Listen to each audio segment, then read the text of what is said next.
فرض کر لیجئے کہ میں زندگی میں بعض جگہ مشکل میں پھنس جاتا ہوں، سب کچھ تو میرے ہاتھ میں نہیں ہے، بہت دفعہ ہوتا ہے زندگی میں کچھ چیزیں ایسی آتی ہیں، کچھ میری غلطیوں کی وجہ سے، کچھ دشمنوں کی سازشوں کی وجہ سے، کچھ میری نادانیوں غفلتوں کی وجہ سے، کچھ میرے گناہوں کی وجہ سے میں مشکلات میں پھنس جاتا ہوں۔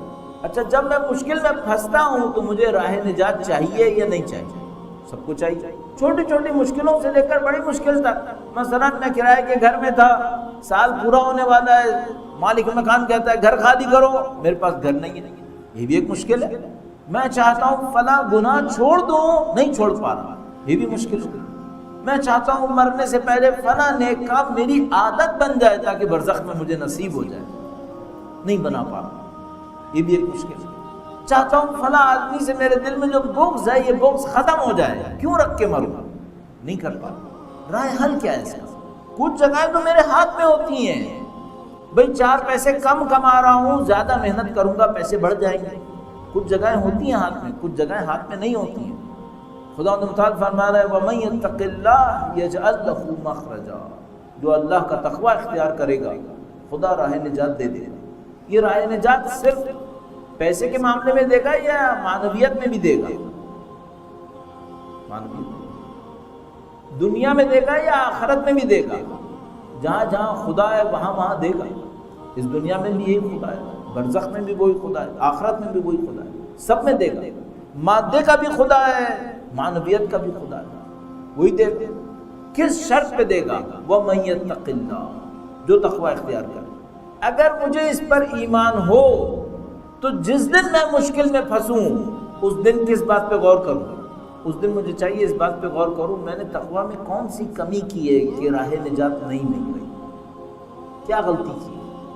میں آپ سے انصافاً عرض کروں گا، ہمارا ایمان ہے ایسا کہ جب ہم مشکل میں پھنسیں اور راہ نجات نہ مل رہی ہو تو اپنے آپ سے پوچھیں میں نے تقوی میں کون سی کمی کی تھی؟ کیوں؟ اگر متقی ہوتا تو راہ نجات کیوں نہیں؟ کیا خدا نے قرآن میں وعدے نہیں کیے؟ وَمَن يَتَّقِ اللَّهَ يَجْعَلْ لَهُ مَخْرَجًا۔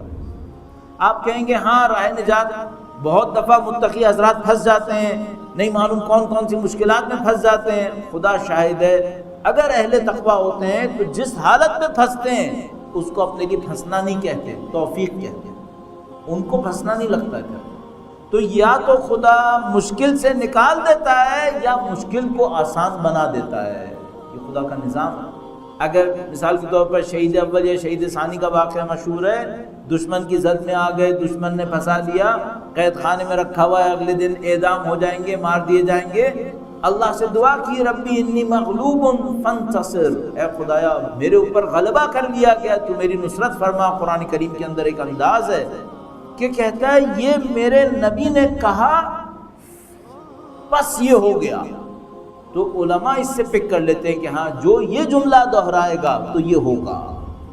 خدا متعال فرماتا ہے جب میری حجت نے کہا ربی انی مغلوب فانتصر، اے خدایا میں مشکل میں پھنس گیا ہوں میری نصرت فرما، بس خدا نے نصرت بھیج دی۔ اس کا مطلب ہے یہ جملہ کارآمد جملہ ہو گیا، ربی انی مغلوب فانتصر، ربی انی لما انزلت الی من خیر فقیر۔ حضرت موسیٰ علیہ السلام خواتین کی مدد کرنے کے بعد درخت کے نیچے ہیں، نہ یہ پتہ ہے آگے جائیں نہ یہ پتہ ہے پیچھے جائیں، کچھ سمجھ میں نہیں آ رہا کیا کریں۔ اللہ سے کہتے ہیں ربی انی لما انزلت الی من خیر فقیر۔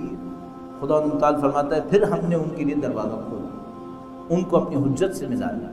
تو یہ جملے ہوتے ہیں۔ تو وہ شہید سعید مثلا جب دیکھتے ہیں میں مشکلات میں پھنس گیا، انہوں نے ورد کیا اس جملے کو دہرایا کثرت سے، اور ایک کاغذ کے اوپر گویا لکھ کر تھوڑی دیر کے لیے آرام کیا۔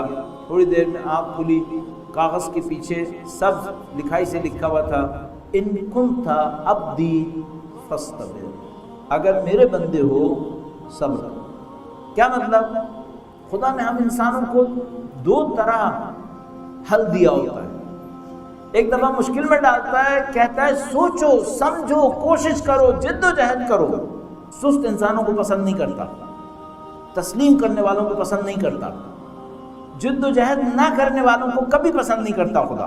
کوشش جد و جہد انسان کی ذات میں رکھی ہے، اور فرمایا وَأَن لَيْسَ لِلْإِنسَانِ إِلَّا مَا سَعَىٰ۔ ایک دفعہ ایسے آزماتا ہے، کہتا ہے سوچو سمجھو کرو کرو کرو، پھر جب سب کچھ انسان کر لیتا ہے اور اس کے بعد کہتا ہے خدایا کیا کروں، تو نجف اشرف نے ایک عالم جب ایک مشکل میں پھنسے، جتنا کر سکتے تھے کر گزرے، ایک دفعہ پریشان ہو کر اپنے گھر کے صحن میں آئے، خدا سے کہا خدایا کیا کروں، مشکل حل نہیں ہو رہی۔ تو ان کو کسی نے کہا کہ اب کچھ مت کرو، اب یہ کرو کہ کچھ مت کرو۔ یہ کون سا مرحلہ ہے؟ یہ وہ مرحلہ جہاں پہ خدا کہتا ہے اب مجھ پہ چھوڑ، اب چھوڑ دو مجھ پہ۔ کس کے بعد آتا ہے؟ پہلی دفعہ سے نہیں آتا ہے کہ میں سب کچھ چھوڑ کے بیٹھ جاؤں، میں خدا پہ توکل کر رہا ہوں، نہیں، یہاں سے توکل شروع نہیں ہوتا۔ توکل محنت کے بعد شروع ہوتا ہے، پہلے اونٹنی کا پاؤں باندھ دو پھر توکل کرو۔ تو ایک دفعہ کہتا ہے کوشش کرو، جد و جہد کرو، جب سب کچھ کر گزرے اس کے بعد کہتا ہے اب مجھ پہ چھوڑ دو، اب میں تمہیں دکھاتا ہوں۔ ربی انی مغلوب فانتصر، اے خدایا مجھ پہ غلبہ ہوا تو میری نصرت فرما۔ اور لکھا ہوا میرا ان کنت عبدی فاستغفر، اگر میرے بندے ہو تو صبر کرو، پھر میں تمہیں دکھاؤں گا۔ صبر کیا تو کیا ہوا؟ دشمن سے نجات مل گئی؟ نہیں ملی۔ کیا دشمن نے آسانی سے مارا؟ نہیں، بہت سختی سے مارا۔ تو صبر کرنے سے کیا ملا؟ شہید اول ہو گئے، شہید اول کا مقام مل گیا۔ اب کوئی شہید اول سے پوچھے اس رات جیل سے آزادی چاہیے تھی یا شہادت اولا کا مقام چاہیے تھا، تو میں گارنٹی سے کہوں گا شہید کہتے کہ نہیں، آزادی قطعاً نہیں چاہیے، یہ مقام چاہیے۔ تو عزیزان محترم، ہمیں اپنے اس عقیدے کے اوپر کہیں محنت کرنی ہوگی۔ مثلا خدا متعال نے فرمایا وَمَن يَتَّقِ اللَّهَ يَجْعَلْ لَهُ مَخْرَجًا، جو خدا متعال کی راہ میں تقوی اختیار کرے گا خدا اس کے لیے راستے کھول دے گا۔ جس دن مشکل میں پھنس جاؤں پہلے جد و جہد کروں، سب کچھ سوچوں سمجھوں کوشش کروں، اور سب سے پہلا کام یہ کروں یہ دیکھوں میں نے بے تقوائی کہاں دکھائی ہے، کوئی میں نے غلط کام کیا ہوگا تبھی تو یہ ہوا۔ اچھا سب کچھ کر لیا نہیں مل کے دے رہا، یا جو میں صحیح کر سکتا تھا صحیح کر لیا، سب خدا پہ چھوڑ دو، اب خدا پہ چھوڑ دو، خدا اچھا نتیجہ دے گا۔ اور جو کچھ ابھی تک مجھے سمجھ میں آتا ہے ان مشکلات کے پیچھے وہ یہ کہ اگر کوئی پیٹرن میں نے بنایا ہوا ہے جو غلط ہے اور خدا چاہتا ہے کہ وہ تبدیل کرے تو توڑے گا تو تبدیل ہوگا نا، میں تو نہیں چھوڑوں گا۔ ورنہ مثلا میری ایک غلط عادت ہے، فرض کر لیجئے میں بزنس کے اندر کوئی غلط عادت رکھے بیٹھا ہوں اور وہ میرا روٹین ہے، میرا SOP ہے، اسٹینڈرڈ پروسیجر ہی ہے یہ میرا، میں یہی کرتا ہوں۔ اگر سب کچھ نارمل رہا تو میں SOP چینج کروں گا اپنا؟ نہیں چینج کروں گا۔ اب ایک دفعہ خدا مجھے ایک مشکل میں پھنسائے گا، سر سے پاؤں تک مصیبت میں ڈالے گا، ہر چیز تہو بالا ہوگی، پھر مجھے سمجھ میں آئے گی کہ بھائی یہ مجھے تبدیل کرنا ہے، اتنی آسانی سے میں تھوڑی مانوں گا پھر۔ تو اس دوران میں ممکن ہے کہ کوئی اولاد ہاتھ سے جائے، ممکن ہے کوئی کام ہاتھ سے جائے، ممکن ہے کوئی عزت خطرے میں پڑے، ممکن ہے کسی جسمانی روحی ذہنی مشقت میں جاؤں تاکہ مجھے پتہ چلے کہ بھئی یہ صحیح کرنا پڑے گا۔